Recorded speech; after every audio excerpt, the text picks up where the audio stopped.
Après la contemplation, contemplation de la passion du Seigneur, de sa résurrection, ses manifestations, nous voici en face du grand mystère, vaste comme l'éternité, de l'ascension.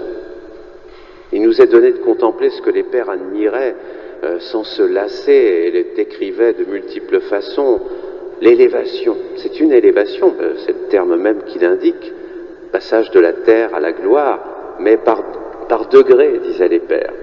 Il passait des puissances aux dominations, comme disait saint Paul dans son épître. Il passait d'un niveau, d'un degré angélique à un autre, pour aller toujours plus haut, jusqu'à ce qu'il les dépasse tous, les plus grands. Et c'est cela qu'il nous est donné de contempler. De la terre, eh bien, il y a ce qui est le plus bas, dans l'ordre de la foi, dans l'ordre des créatures de Dieu, eh bien, lui qui s'était descendu au plus bas, lui qui était déjà au plus haut, eh bien, est remonté dans la gloire d'une manière merveilleuse, glorieuse.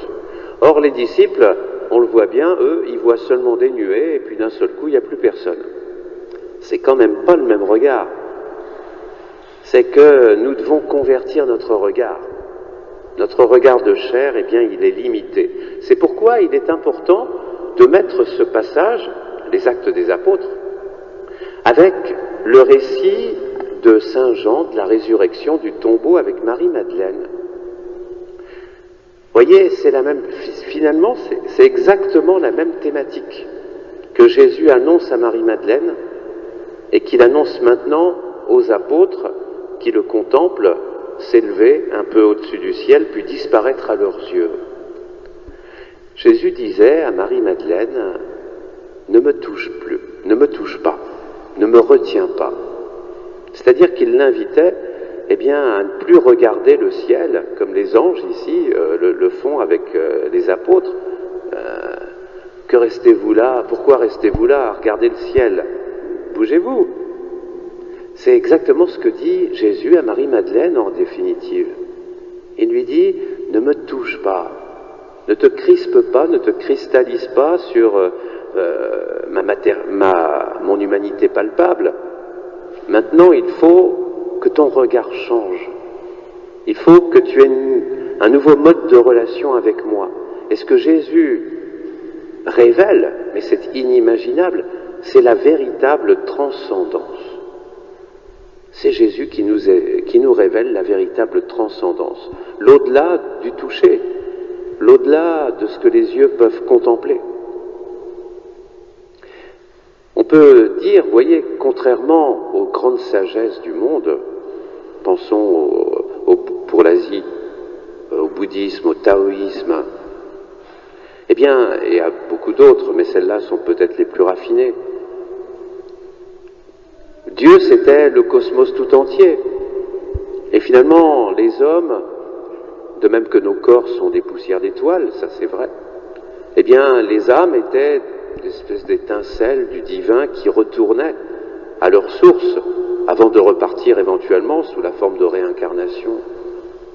Un monde, voyez, qui fonctionne sur lui-même comme une grande machine, comme une roue. Mais c'est pas la transcendance, ça.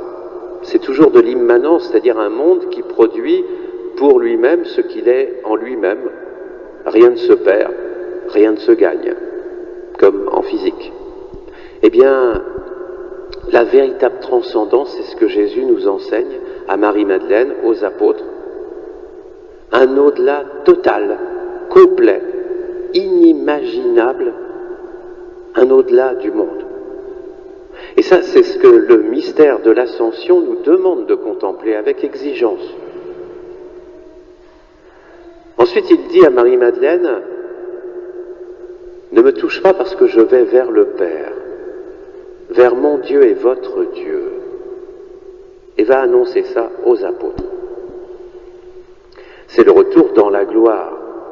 Et ce que Jésus veut manifester ainsi, c'est le sens de notre véritable finalité. Vous voyez, il n'y a pas un atome de regret de la part de Jésus pour sa vie terrestre. Ça ne veut pas dire qu'il était dépressif, il ne l'était pas. n'a pas une once de regret de sa vie terrestre. Oui, même Marie-Madeleine n'arrive pas à lui tirer une once de regret, de nostalgie. Pas même la Vierge Marie, personne n'y parvient. C'est notre véritable finalité, notre véritable source, pour laquelle on vend le trésor qu'on découvre, vous savez, on vend tout ce qu'on a pour acheter le champ où se trouve le trésor qu'on a découvert, comme dit la parabole. Donc, transcendance et puis finalité. Et cette transcendance qui paraît inhumaine, parce qu'elle est divine, et de fait, en ce sens, elle est inhumaine, eh bien, c'est notre finalité, c'est le seul lieu de repos que notre cœur puisse trouver jamais. Sur terre, il tourne en rond, il tourne, il passe d'un désir à un autre, d'un manque à un autre. Il est insatiable. Et il ne pourra jamais être rassasié. Seule cette gloire où Jésus s'en va nous préparer des demeures, complètement différentes de tout ce que nous pouvons imaginer, ou espérer même, si nous n'avions la foi pour nous permettre d'espérer une telle espérance, eh bien c'est cela qui peut seul combler notre cœur. Et la joie de Marie-Madeleine, une joie paradoxale, puisque elle désirait trouver Jésus, et Jésus la renvoie aux apôtres. On pourrait se dire, elle pourrait être au moins un petit peu triste quelque part, mais pas du tout. Pourquoi ? Parce que d'un seul coup, les paroles de Jésus ont opéré ce qu'elles signifiaient. Le « ne me touche pas » est devenu une réalité pour Marie-Madeleine, son cœur a été vraiment retourné, son amour a été transcendé, au sens le plus strict du terme, transcendé par la résurrection. Et c'est une nouvelle façon de vivre sur la terre. Voilà le don inimaginable que l'Ascension va nous accorder au moment de la Pentecôte. L'Ascension nous mérite ce don, la Pentecôte le réalise. Il faut aller attendre le don de l'Esprit Saint, et c'est la condition même de l'évangélisation. Il n'y a pas d'évangélisation sans Esprit Saint. Et c'est ce thème aussi de l'élévation du Christ. Alors il s'élève jusqu'où le Seigneur ? Le texte de l'Apocalypse nous montre jusqu'où s'élève le Seigneur. Il va au-delà de la foule des anges, des hiérarchies angéliques. Il va au-delà des 24 vieillards, le conseil, vous savez, céleste qui se tient devant le trône.